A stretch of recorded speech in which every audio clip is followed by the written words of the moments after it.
Buenos días, buenas tardes, buenas noches. Llegamos a ustedes con la segunda emisión del informativo La Vacuna. Gracias por los comentarios realizados a la primera edición, los cuales estaremos incluyendo en esta y las ediciones siguientes.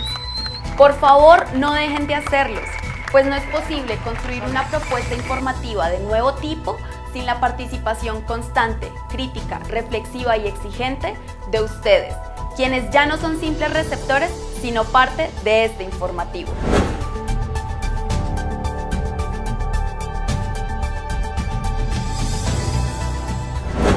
La información es pública y es un derecho. Por eso debemos defenderla, apropiarla y con ello disputarnos la opinión pública, la cual cada día debe actuar por descifrar los intereses escondidos tras la información brindada por las grandes cadenas. Es un inmenso reto, pero necesario de encarar si aspiramos a una sociedad construida sobre columnas cada día más sólidas de justicia, libertad e igualdad. En esta segunda emisión abordamos 4 informes. Primero, ¿cuál es la razón de la presencia abierta de tropas de los Estados Unidos en Colombia? Segundo, el anunciado y ahora comprobado fracaso del decreto 546 expedido a la luz de la emergencia decretada por el gobierno para enfrentar la pandemia y con el cual, supuestamente, pretendían deshacinar las penales del país. Tercero, el periodista Raúl Civechi habla sobre la situación en Brasil y las protestas llevadas a cabo por hinchas del fútbol. Cuarto, ¿quién responde por los vendedores informales? Bienvenidas y bienvenidos. Veamos su desarrollo.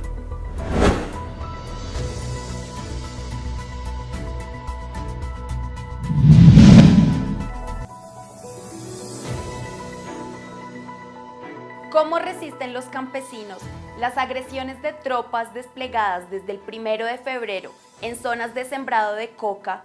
¿Y cómo, a pesar de que estamos en cuarentena, continúan estas agresiones simultáneas con la erradicación forzada de cultivos?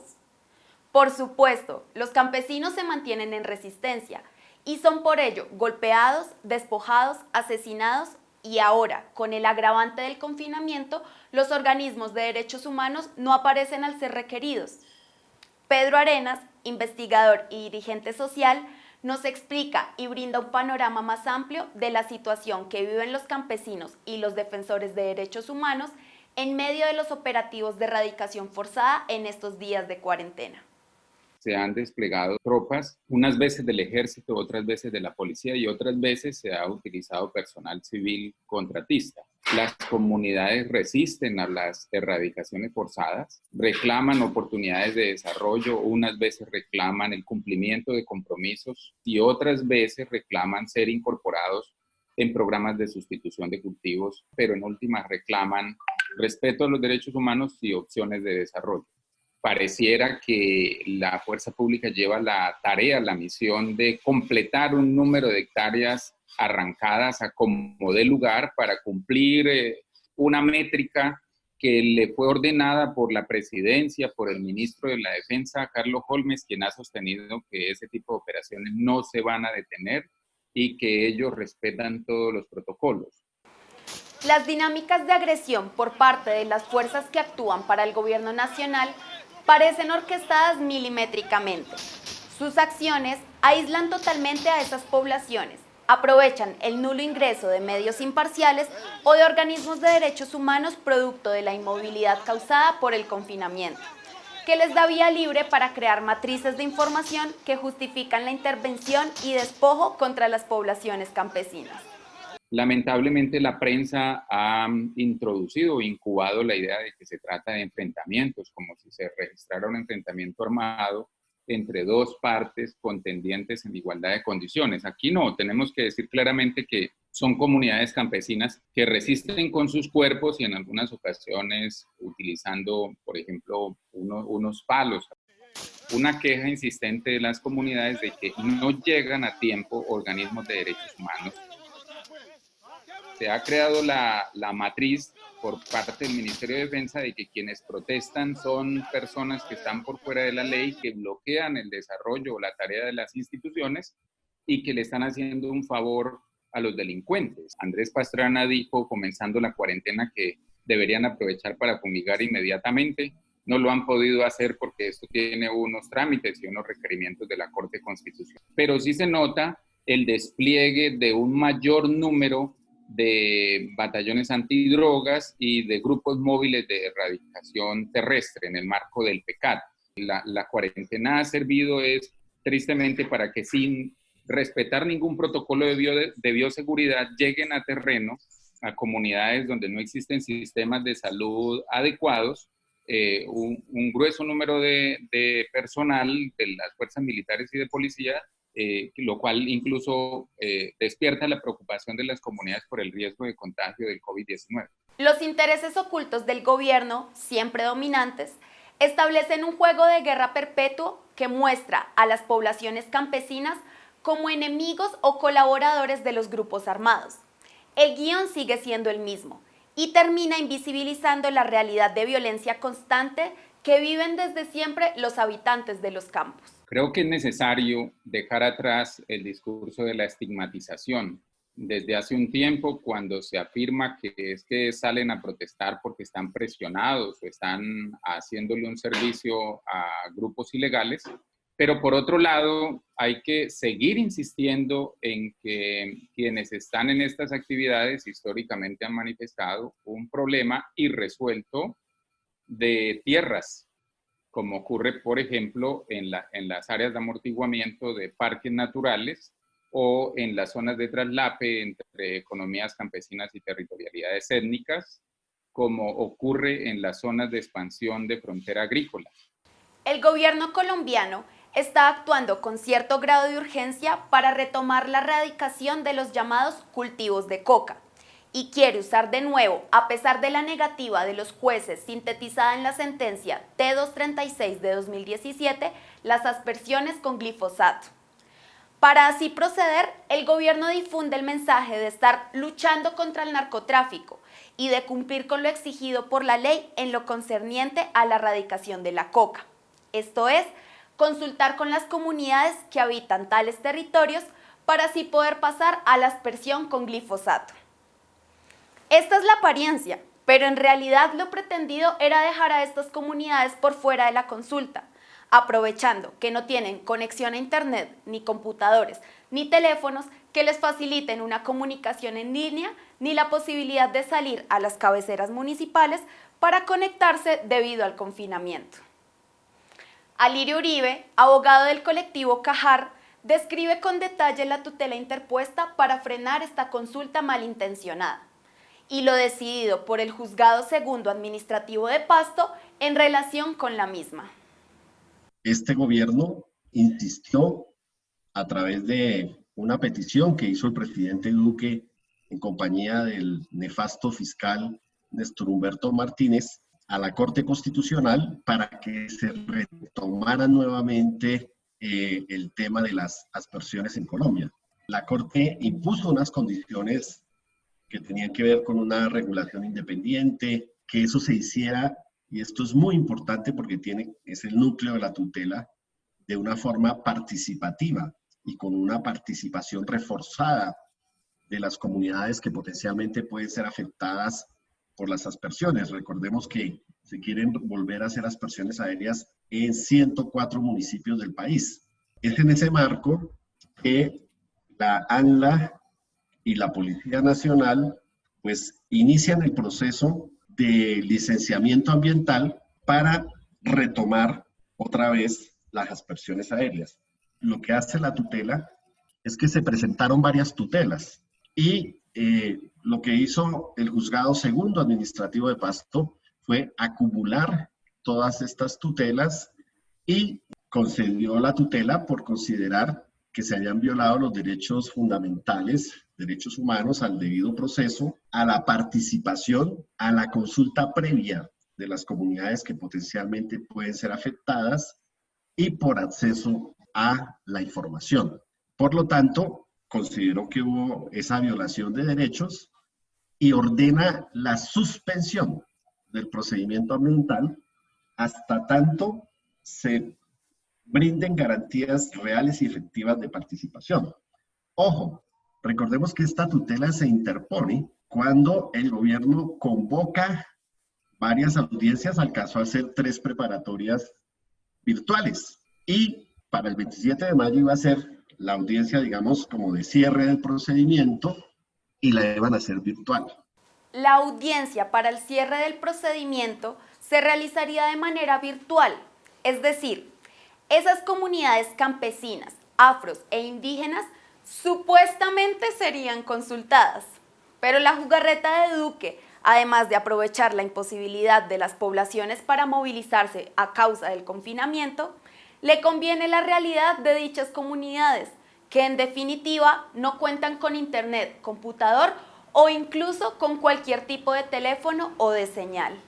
Nosotros no alegábamos simplemente el hecho de la audiencia en sí misma que fuera virtual, sino que debían haber muchos momentos de participación de las comunidades para que realmente lo que ellas digan no sea simplemente un proceso de que el Estado les cuenta, sino que ellas participan y que las opiniones y sus conceptos, que además la Corte Constitucional los considera como los conceptos técnicos más fiables, que esa voz de la gente se tenga en cuenta al momento de mirar cuáles son los impactos y cuáles deben ser las medidas de mitigación frente a esos impactos. Claro, existe una preocupación que ante la no aspersión aérea se dupliquen o se refuercen, y hoy con tropas gringas, la erradicación forzada violenta.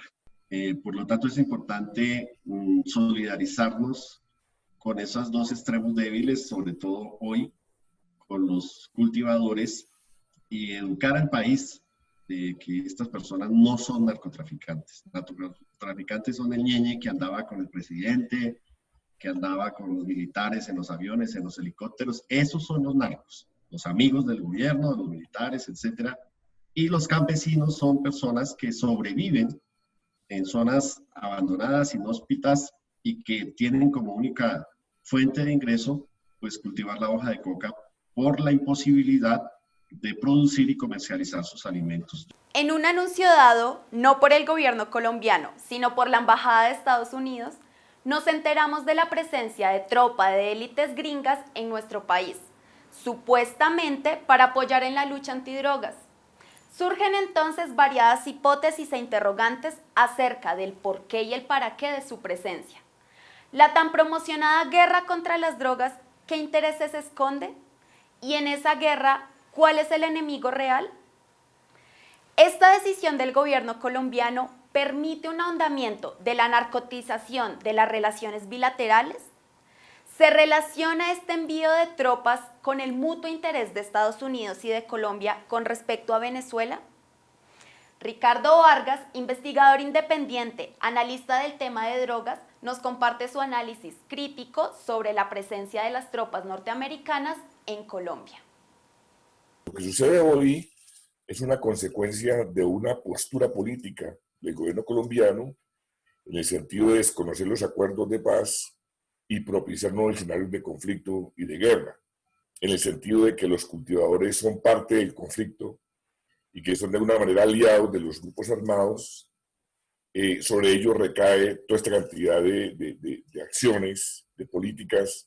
En ese ámbito se crea, digamos, las condiciones para instrumentalizar el uso de la fuerza, para contener la presión social sobre la tierra, para garantizar la prevalencia de intereses privados en algunos territorios, y en ese sentido la Fuerza Armada se convierte en un instrumento válido, y en ese contexto es que yo veo simbólicamente la importancia de que Estados Unidos le dé un input adicional con este asunto de la traída de los expertos de las tropas de élite que van supuestamente a reentrenar a las Fuerzas Armadas. En segundo lugar, ambos países han coincidido en una política sobre Venezuela. Ricardo, ¿cree usted que los gringos quieran desplegar nuevas estrategias con respecto a Venezuela y para ello busquen observar y estudiar el terreno y sus pobladores desde Colombia y las zonas de frontera? ¿Y Colombia qué papel juega en esta trama? Pues ahí tenemos prácticamente dos escenarios, como son el Catatumbo y Arauca, que son escenarios fronterizos, en los cuales, digamos, ellos también van a hacer presencia. O sea, yo creo que estar en el terreno, poder observar dinámicas de comportamiento fronterizo, visualizar los espacios geográficos, puede, digamos, aportar elementos para el diseño a futuro de procesos de intervención en la cual Colombia sigue siendo el trampolín para el desarrollo de la estrategia que busca Estados Unidos.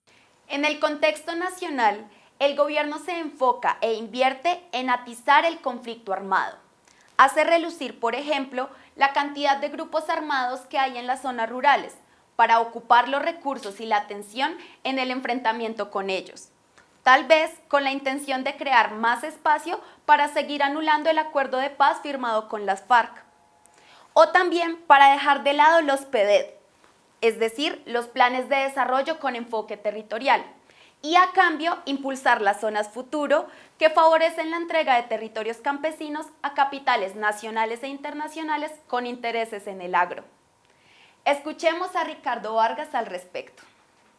En el contexto nacional, la necesidad de manejar el país a través de unos estados de excepción. Cuando uno observa más de cerca de qué se trata, pues ahí vemos un interés por aproximarse mucho más a que esas inversiones no vayan dirigidas tanto a lo social o al favorecimiento de los campesinos, sino básicamente al favorecimiento de intereses privados. Entonces el sector privado entra a jugar un rol más interesante en relación con estas zonas especiales.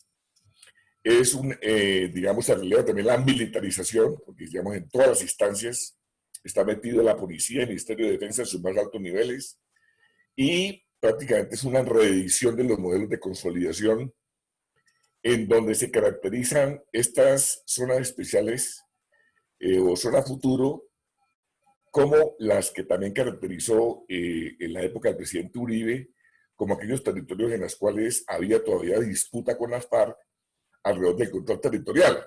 La presencia de las tropas frente a de Estados Unidos, no hay evidencia ninguna que muestre que el crecimiento de las áreas cooperativas en Colombia está relacionado con un crecimiento de la incidencia del consumo de cocaína en Estados Unidos. La zona futuro se mueve en un ámbito gris porque están argumentadas desde una postura supuestamente a favor de la paz del gobierno. Para mí, pues el gobierno sin duda que la paz es el estado de guerra permanente, ¿no? Digamos, ese es un modelo que Uribe lo dejó muy claro. Paz entendida como guerra permanente. En ese discurso sobre paz, les permite canalizar recursos de la cooperación internacional. Esa es una paradoja muy interesante, en el sentido de que el discurso antidrogas se revierte de nuevo sobre los escenarios más débiles, como las zonas de producción, pero al mismo tiempo genera una especie de cortina que oculta, digamos, que los grandes intereses del narcotráfico en Colombia están plenamente garantizados por este gobierno. Entonces la pregunta es, en ese contexto, ¿a qué le apuesta Estados Unidos, no? ¿De qué está hablando cuando habla de guerra contra las drogas? Entonces ahí es donde colocamos de que detrás de la guerra contra las drogas lo que hay son otro tipo de intereses. Frente a las tropas norteamericanas en Colombia, surgen 1000 preguntas que con total certeza solo el paso del tiempo nos permitirá despejar. Muchas gracias a todos los analistas que nos han acompañado en esta edición para darnos luces con sus valiosos aportes.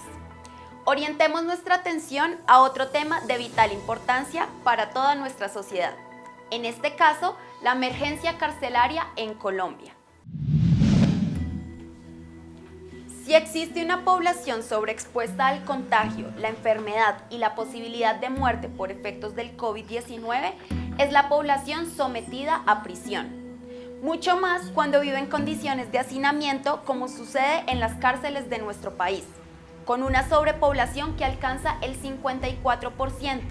Y con prisiones como la de Vistahermosa en Cali, donde la concentración hacinada de seres humanos llega hasta el asombroso e inhumano 162%, en franca violación de todos los preceptos de justicia y del conjunto de los derechos humanos. Una realidad de sobrepoblación, cohabitando en espacios mínimos donde es imposible guardar la llamada distancia social, y se incumplen sistemáticamente los protocolos de aseo y prevención con los que tanto insiste el gobierno central y los gobiernos territoriales. Además de esto, No existe garantía alguna para una buena alimentación, hidratación y tranquilidad psíquica para poder resistir en caso de llegarse a presentar los efectos del COVID. Pensando en ello, estudiosos del sistema carcelario, profesores de derecho, abogados y defensores de derechos humanos reclamaron desde marzo pasado, una vez llegó el COVID-19 al país, deshacinar las cárceles de todo el país y para ello otorgar prisión domiciliaria transitoria a miles de quienes hoy están tras las rejas. Una vía expedita que lo facilitaría sería permitir que quienes solo están sindicados de un delito, pero no vencidos en juicio, algo más de 38.000 hombres y mujeres, fueran sus primeros beneficiarios. Negándose a esa posibilidad viable jurídicamente y en lo que luego quedaría al desnudo como una simple manipulación, el gobierno optó por la vía administrativa, expidiendo el decreto 546, con el cual aseguraba que se beneficiarían del recurso de casa por cárcel 10.000 detenidos, al tiempo que daba vía libre al director de prisiones para atender la emergencia carcelaria. Margarita Cabello, ministra de Justicia, así lo anunció al haber expedido el decreto 546. Bajamos de un promedio de 10.000 que creíamos inicialmente a un promedio de 4.000 que serían los que saldrían para poder tener el cuidado necesario, escuchadas las observaciones, para hacer la operatividad lo más rápido posible. Aplicadas estas operatividades y viéndole el cumplimiento del decreto, que sea lo más rápido posible, analizaremos otras proyecciones para llegar a un número más amplio de privados de la libertad susceptibles de estos beneficios. Mientras así obraban, en las cárceles el virus empezaba su recorrido de terror y el gobierno, sin valorar la vida de quienes han perdido el derecho a la libertad, pero no el derecho a la vida en condiciones dignas, se niega a tratar la realidad carcelaria bajo condiciones excepcionales y sigue administrándolas como si nada grave estuviera sucediendo en nuestro país, sumiendo en la incertidumbre a las decenas de miles que las pueblan, así como a todas las personas que actúan a favor de los derechos humanos. No es un simple decir. Recuérdese que al finalizar del mes de abril, los presos contagiados ya sumaban 218 y eran 2 los muertos por el efecto del coronavirus. Sin embargo, el decreto por medio del cual el gobierno pretendía deshacinar las cárceles del país trae una extensa lista de delitos excluidos de este beneficio, excluyendo de esta manera a la mayoría de la población encarcelada y hacinada. Es decir, que pese a que el decreto, y ellos lo sabían, todo seguiría igual. Veamos algunos de los delitos excluidos y la cantidad de gente que está presa por el mismo. En la tabla vemos que el 87,5% del total de los sindicados y condenados del país quedan excluidos de la posibilidad de beneficiarse del decreto 546, donde los delitos por hurto, homicidio, concierto para delinquir, tráfico, fabricación o porte de estupefacientes, así como tráfico, fabricación y porte de armas de fuego, representan el 66,3% del total de los casos. Una mirada rápida de las cifras de estos delitos nos indica, como ya lo dijimos, que la mayoría de los condenados y sindicados en las cárceles del país no serían beneficiados por este decreto. Es decir, que desde el mismo momento de su expedición, el gobierno ya sabía que no podría cumplir con lo declarado públicamente. Manipulación, simple palabrería para salir del paso, lo que nos confirma que el gobierno solo estaba creando falsas expectativas, buscando con ello bajarle a la presión de la demanda de deshacinar. Es decir, un gobierno sin sensibilidad humana, negado a los derechos humanos y capaz de jugar con el dolor de quienes están en prisión y de sus familiares, como también con su salud y sus vidas. Patrañas que en pasadas semanas quedaron al desnudo cuando el gobierno nacional aseguró el pasado 29 de mayo en el debate del Senado que para ese momento ya habían autorizado 7.000 traslados a detención domiciliaria.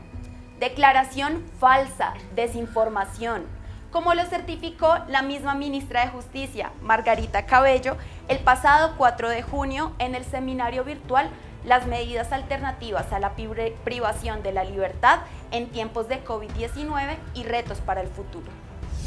Las medidas de detención domiciliaria transitoria, que son las tomadas para efectos de lograr desahogar un poco el hacinamiento en nuestros centros penitenciarios, no nos dio los resultados esperados. Nos ha dado resultados, pero no los que anheláramos. Manipulación, distracción de la opinión pública y engaño es lo que marca el carácter de este gobierno, que actúa de espaldas de los más urgidos de protección. Una actitud inhumana que vuelve a tomar realce el día 9 de junio, cuando es público que en la cárcel de Vista Hermosa, Cali, hay un contagio acelerado de docenas de presos, que ahora supera los 110 infectados, y sumando el total de todas las cárceles alcanza 1.537, de los cuales 1.494 son presos y 43 son funcionarios. Hay que recordarle a quienes detentan el poder y juegan con la vida de los marginados que quienes están presos pierden el derecho a la libertad y a la locomoción, pero no a la vida. Una irresponsable actitud para la cual deben responder ante los tribunales nacionales e internacionales. Brasil está siendo en estos momentos el epicentro mundial de la pandemia. Es un país de más de 210 millones de habitantes con gran cantidad de población empobrecida. El gobierno ultraderechista de Jair Bolsonaro tomó la decisión de priorizar la economía por encima de la salud. Los estados y sus gobernadores son quienes deciden si hacen o no la cuarentena. Brasil está por encima de Estados Unidos en cifras de muertes e infectados diarios por el coronavirus y se convierte en el epicentro de la pandemia, de modo tal que la crisis está fuera de control. En esta polémica, vida versus economía, en 14 grandes ciudades de Brasil, hinchas de fútbol se movilizaron en contra del gobierno de Bolsonaro. El periodista Raúl Civechi nos comenta qué está sucediendo. Hubo una serie de movilizaciones el último domingo de mayo, el 31 de mayo, encabezadas esta vez no por los partidos, no por los sindicatos, sino por las hinchadas de fútbol. Esto parece un contrasentido, ¿verdad? Normalmente son los que hacen la política, las organizaciones sociales, los movimientos sociales, los que realizan la actividad pública. Pues no, en Brasil la iniciativa la tomaron las hinchadas. En varias ciudades se manifestaron el domingo 31 en por lo menos 14 grandes ciudades de Brasil. Y el pasado domingo, sobre esa grieta que abrieron las hinchadas de fútbol en las políticas de tomar la calle de los partidarios de Bolsonaro, se sumaron, además de las hinchadas, algunos grupos de izquierda, el Movimiento Sin Techo, Pueblo Sin Miedo, minoría, o sea, el PT, la CUT y el Movimiento Sin Tierra no movilizaron ni fueron a las marchas, y sobre todo, y esto es lo que quiero destacar con más énfasis, población negra, población afrodescendiente que vive en las favelas. Y el escenario que pintan algunas fotos y videos que hemos recibido estos días de las redes sociales, no de lo que salen en los medios, que la reflejaron las movilizaciones, pero de una forma de ocupar un segundo lugar, es que la inmensa mayoría, por ejemplo, de los 3.000 manifestantes que hubo en Río, eran jóvenes, y una parte mayoritaria jóvenes negros. Y esto, junto con lo de las hinchadas de fútbol, me merece la siguiente reflexión. ¿Qué está pasando con las izquierdas? Uno puede ver que los partidos de izquierda, en toda América Latina, por supuesto en Brasil, que los grandes sindicatos, que los grandes movimientos institucionalizados están perdidos, no saben qué hacer en la pandemia. No salen a la calle, se muestran temerosos, no se manifiestan. Yo creo que, perdido el horizonte electoral como algo inmediato, no saben hacer política. Lula en este momento, que están muriendo 1.000 personas por día en Brasil por coronavirus, está pensando en cómo se planteará el escenario de las elecciones nacionales de aquí a 3 años. No está pensando en cómo resolver esta situación y cómo confrontar con un gobierno tan tremendo como el de Bolsonaro. Tiene su cabeza puesta en las elecciones. Entonces, desde un punto de vista de la población, politizada o no politizada, de la población en general, pero también desde un punto de vista de los valores de la izquierda, esto parece un contrasentido. Aplazar toda confrontación, todo conflicto, a la espera de que vengan las elecciones, caramba, hombre, ¿en qué estamos pensando? ¿En qué estamos, qué mirada estamos poniendo? ¿Cuál es nuestra humanidad? Incluso políticamente, si no acumulamos fuerzas en el momento actual, en el momento de mayor desgaste de los estados, de mayor problemas que enfrenta la población, ¿qué esperamos para hacerlo? Y el segundo aspecto que quiero enfatizar es el siguiente.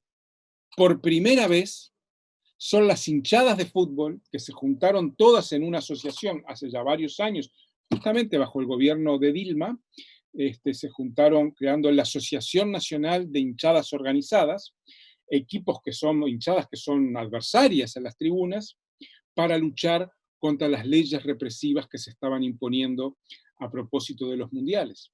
Y la población negra de las favelas, de los barrios más pobres, víctimas de la violencia policial, son en este momento los que están ganando las calles. Y esto, por un lado, es muy triste, porque que la izquierda y los sindicatos estén ausentes es un problema grave, pero por otro lado, es una enorme alegría comprobar que los más marginados, que los más pobres, que los hombres y las mujeres que viven en las favelas, que tienen la piel de color negro y que por eso son criminalizados y por eso mismo, por ser negros, son asesinados, como en Estados Unidos, como el movimiento Black Lives Matter lo denuncia, estén ganando hoy las calles. Entonces, lo que vimos es, como se suele decir, una de cal y otra de arena, luces y sombras de esta situación tan compleja que nos deja la pandemia. La noticia desnuda la realidad que afecta a decenas de miles de familias, no solo en Medellín, sino en todo el país. Atropellos que nos tiene la policía contra nosotras las trabajadoras. Estamos cansadas de que nos pongan a correr para allí y para allá como si fuéramos unas delincuentes. Estamos cansadas de que nos pongan comparendo donde no tenemos. Tenemos compañeras que tienen hasta 4, 5 y 6 comparendos. ¿De dónde vamos a pagar esos comparendos si no tenemos para comer? Lo único que exigimos es, por favor, que nos dejen trabajar. Tenemos hijos pequeños. La mayoría de nuestras compañeras viven del diario, del día a día.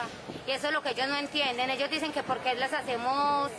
Estamos en un espacio que ellos nos han permitido, pero no es porque nosotras queramos, sino es porque nosotras tenemos que salir a conseguirnos el sustento diario para nuestros hijos.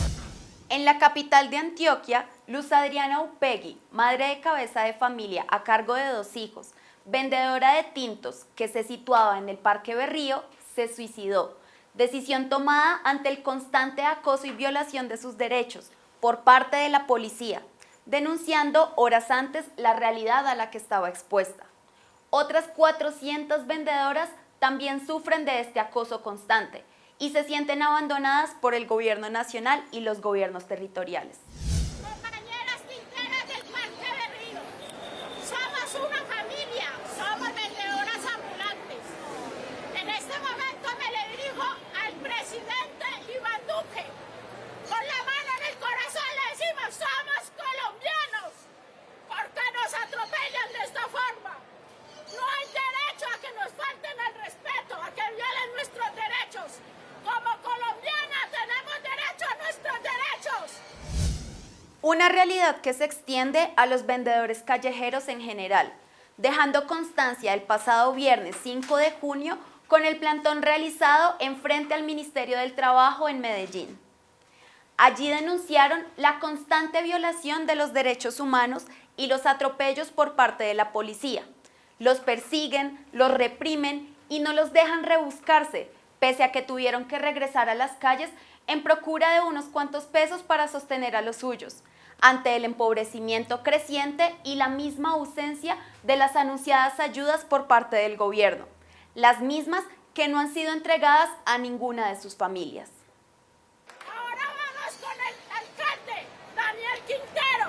Cuando te posesionaste como alcalde, dijiste que los vendedores ambulantes iba a ser la prioridad en tu vida.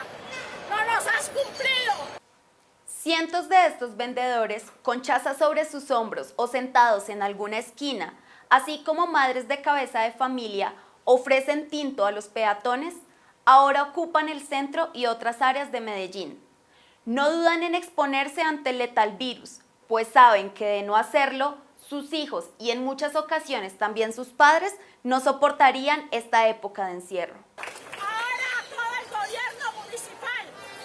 No hay derecho que en este momento tengamos una compañera que se nos fue y tenemos otra en el hospital que tenía 9 meses de embarazo y también la castigaron injustamente los bachilleres. En su esfuerzo obligado han sufrido el atropello de la policía, que además les imparte comparendos. Si no tienen con qué alimentar a sus familias, ¿con qué recursos podrían pagar esas multas?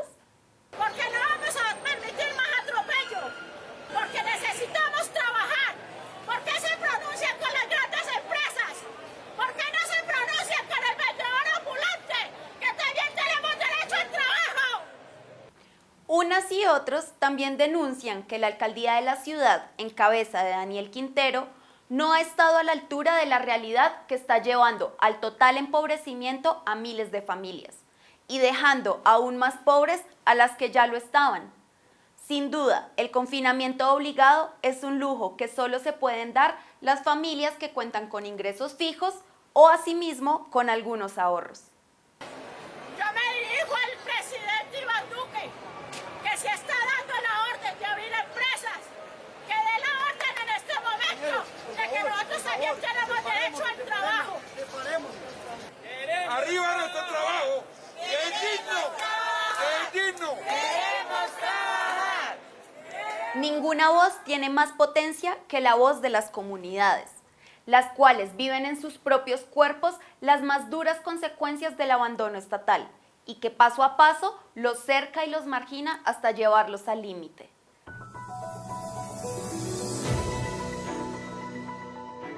Esperamos que los informes presentados les hayan brindado luces de contexto para acercarse de manera más consistente a la realidad de nuestro país. Recuerden, un confinamiento inteligente requiere de una información contextualizada y comprenderla es indispensable para disponernos a construir un país que sin privilegios ni exclusiones sea para los 50 millones que lo habitamos. Esperamos contar con ustedes en nuestra próxima emisión. De ahora en adelante tendremos 2 emisiones semanales, martes y jueves a las 8 p.m. Así que nos vemos el próximo martes 16 de junio.